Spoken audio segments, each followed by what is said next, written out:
Sunstroke అనేది తీవ్రమైన ఆరోగ్య సమస్య.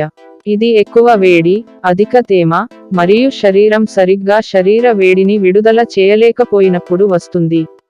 ఇది ప్రాణాంతకంగా మారవచ్చు, అందుకే ముందుగానే జాగ్రత్తలు తీసుకోవడం ముఖ్యం. 1. తగినంత నీరు తాగడం. రోజుకు 3 నుండి 4 లీటర్ల నీరు తాగడం మంచిది. కొబ్బరి నీరు, మజ్జిగ, లెమన్ జ్యూస్, గ్లూకోజ్, ఓఆర్ఎస్ నీరు తాగడం ద్వారా శరీరంలో ఎలక్ట్రోలైట్స్ బ్యాలెన్స్ అవుతాయి. ఎక్కువగా కాఫీ, టీ, ఆల్కహాల్, మరియు షుగర్ డ్రింక్స్ తాగకూడదు, ఇవి నీరసం కలిగించవచ్చు. 2. సరైన దుస్తులు ధరించడం. తేలికపాటి, లూజ్, లైట్ కలర్ గల దుస్తులు ధరిస్తే శరీరం చల్లగా ఉంటుంది. కాటన్ లేదా లినెన్ దుస్తులు ఉత్తమమైనవి. తలకు టోపీ, క్యాప్ పెట్టుకోవడం, కళ్లకు సన్ గ్లాసెస్ వాడటం వల్ల ఎండ ప్రభావం తక్కువగా ఉంటుంది. 3. ఉదయం 11, సాయంత్రం 4 మధ్య బయటకి వెళ్ళకూడదు. ఈ సమయాల్లో ఎండ తీవ్రంగా ఉంటుందని అవసరం లేకపోతే బయటకు వెళ్ళకూడదు.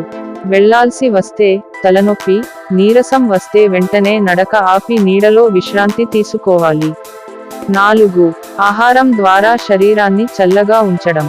పుచ్చకాయ, కీరా, నిమ్మకాయ, ద్రాక్ష, నారింజ, యాపిల్, మజ్జిగ, పెరుగు లాంటివి తినాలి. ఎక్కువ మసాలా, వేపుడు, గ్రీసీ ఫుడ్ తినకూడదు, ఇవి శరీర ఉష్ణోగ్రత పెంచుతాయి. 5. ఇంటి వాతావరణాన్ని చల్లగా ఉంచడం. ఫ్యాన్, ఏసీ, కూలర్ లేదా తడి గుడ్డలు ఉపయోగించి చల్లటి వాతావరణం కల్పించాలి. తడిగా ముడి వస్త్రం తలపై ఉంచడం ద్వారా తాపాన్ని తగ్గించుకోవచ్చు. సన్స్ట్రోక్ వచ్చినట్లయితే ఏం చేయాలి? First aid tips. 1. వెంటనే చల్లని ప్రదేశానికి తీసుకెళ్ళండి, నేరుగా ఎండ నుండి దూరంగా ఉండాలి. 2. అతనికి, ఆమెకు తగినంత నీరు లేదా మజ్జిగ ఇవ్వండి, కానీ వేగంగా తాగకండి. 3. తడి గుడ్డలతో శరీరాన్ని తుడవండి, తల, మెడ, చేతులు, కాళ్ళు మీద ఐస్ ప్యాక్ లేదా తడి గుడ్డలు ఉంచండి. 4. కూల్ షవర్ ఇవ్వడం లేదా ఫ్యాన్ ముందు కూర్చోబెట్టడం మంచిది. 5.